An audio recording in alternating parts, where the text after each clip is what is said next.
بسم الله الرحمن الرحيم والفجر وليال عشر والشفع والوتر والليل إذا يسر هل في ذلك قسم لذي حجر ألم تر كيف فعل ربك بعاد إرم ذات العماد التي لم يخلق مثلها في البلاد وثمود الذين جابوا الصخر بالواد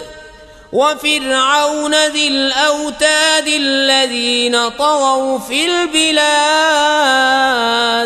فأكثروا فيها الفساد فصب عليهم ربك سوط عذاب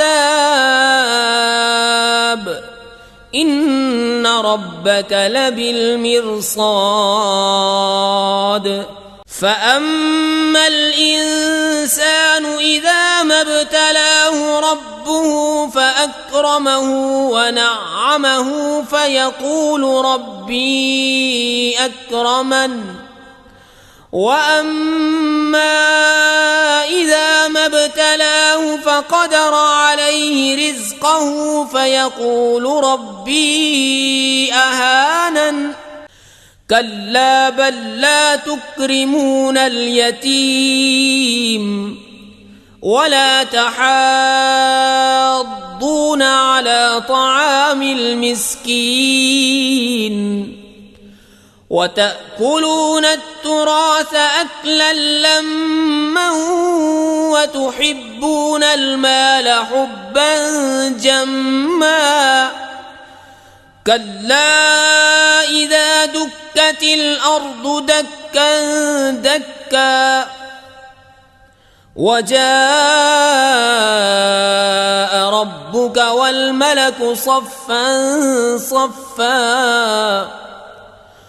وجيء يومئذ بجهنم يومئذ يتذكر الإنسان وأنى له الذكرى يقول يا ليتني قدمت لحياتي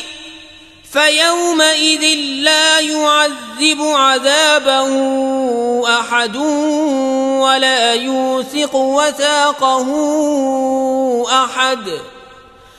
يا أيتها النفس المطمئنة ارجعي إلى ربك راضية مرضية فادخلي في عبادي وادخلي جنتي.